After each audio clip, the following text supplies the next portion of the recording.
So thank you very much for all of you. And now I have the pleasure of introducing a very good friend, old friend of mine, that I used to tell that's a banker with a big heart. He succeeded to have a big heart and been finally a president of a very small bank, the World Bank. So Jim Wolfensohn, please come to us.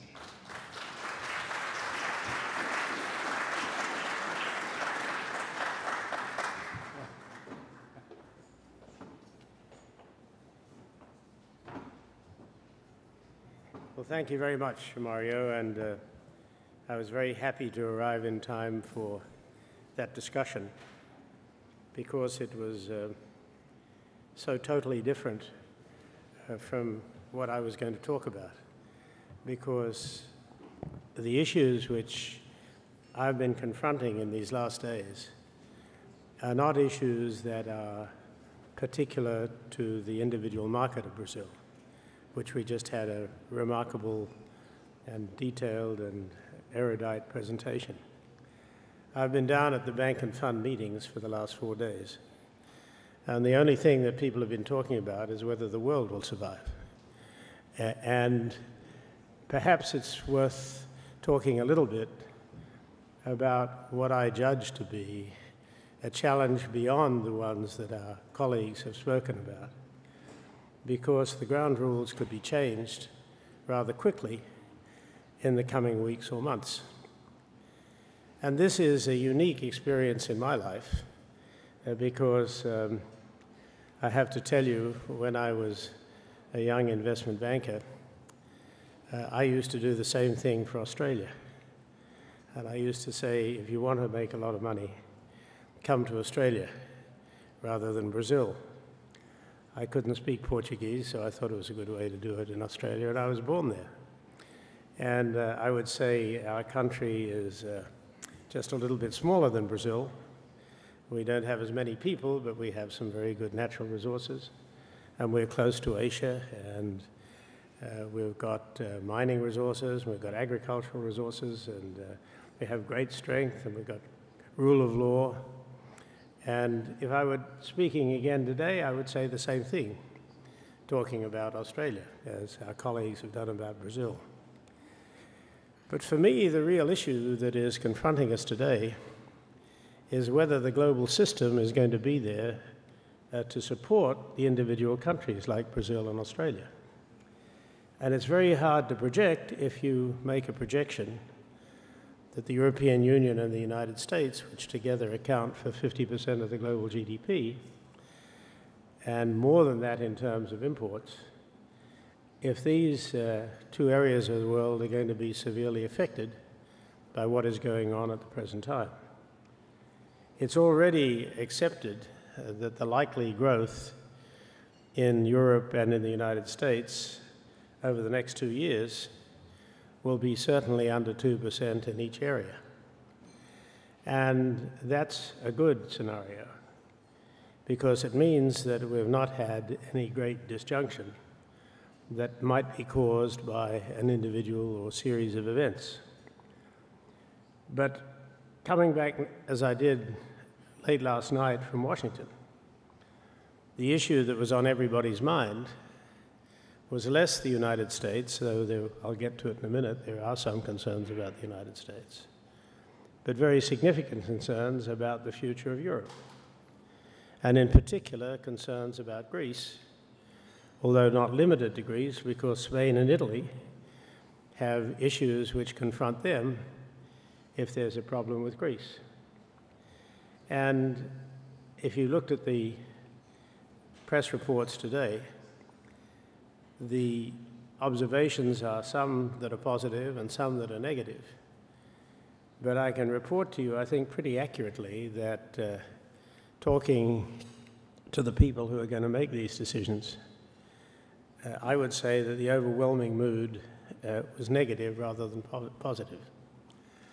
And the challenge, of course, immediately is the challenge of Greece and its indebtedness, and the ability of the European community to come together to try and either fund it or allow it to reorganize with very substantial losses for the banks.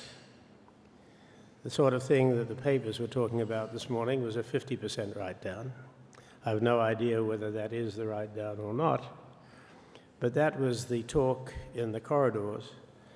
And I emphasize that it's 5 years since I was president of the bank, so I don't have any inside information, and I'm not giving you any secrets because I don't have them. And if I did, I'd be investing in the market and not here. But I don't. But I can report accurately that the talk and the feeling in Washington, as espoused by the managing director, more recently before the meetings when she was in Jackson, Wyoming, perhaps less this time, the feeling by the chairman of committees is that we are confronting a very serious global issue at the moment, which may affect all of us. And I was only asked by Mario to speak for 15 minutes, so at worst you can say that I wasted 15 minutes by taking you into a diversion which never happened. But I think it is of sufficient probability or possibility that it's impossible to discuss either the BRIC countries or specifically Brazil or the European countries or indeed Australia, the natural resource producing countries, without at least considering that we are on the verge of a very serious economic problem. And that it will be very serious if it is not saved either by German intervention or by coming together of the European countries is, I think, something that is self-evident. And so in my modest intervention, which doesn't address the questions of the beauties of Brazil or the tremendous opportunities that there are in Brazil or that we heard in this morning's sessions or indeed in the afternoon sessions, I'm a bull on Brazil, as I'm a bull on Australia, which has many similar characteristics to Brazil. In both cases, I would say that the really serious issue which we need to be looking at is not just ourselves, but the environment in which we're operating. And that, I think, is about as difficult as I've seen. Larry Summers, whom some of you may know, spoke down there in a session that I was also speaking in. And Larry got up and in his slow New England voice said, "I have never seen anything like this. It is the most difficult time that I've ever seen. And we're right at the edge of a precipice. Unless we do something about it, we will have economic results that none of us has seen in our lifetimes." Now that's Larry. Now you can say that he wanted to get publicity. I don't think that's true. I think he was very serious. And if you look at the statements by Olivier Blanchard, who is the chief economist at the IMF, as recently as 3 days ago, he said, "The world is in a dangerous new phase." He didn't say countries are in a dangerous new phase, or some countries are. It was that the world is in a dangerous new phase. And so while we've had reasonable growth in the first half of the year, I think that what we need to be thinking of is probably the next month or two to try and see if this whole thing holds together. And indeed, it's in all our interests that it does hold together, and it's in particular the interest of Brazil, which has such a great future ahead of it, and which very clearly can benefit from a world which is growing at 4% a year, which was the 4.5% a year was the projection of the IMF until a few days ago. Now it's 4% a year, with the developing world, as you know, growing at 6% this year, and now the developed countries at around 1.6% this year. So we have a wonderful time, if it all works, where we will see a transition to growth in developing countries. It's a transition which in my lifetime I've seen. For 30 years of my business life, the world was divided into the developed world, the OECD countries, which had 80% of global GDP, and the developing countries, which included China, India, Brazil, which had 20% of the global GDP. And at the turn of the century, we had 1 billion people in the rich countries, which had 80% of the global GDP. And we had 5 billion people in the developing countries, including Brazil, including China, including India. And for 30 years, they had 20% of the take. Well, of course, it's now changed, and it's now down to a little under 65% in terms of the rich countries. And the projections are that in the next year or two, it'll go to 57%.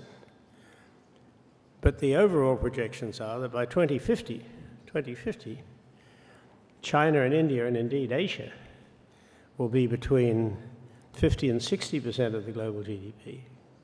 And the OECD countries, the rich countries in which many of you grew up, including the United States, will be down to 35%, a drop from 80% to 35% in 50 years.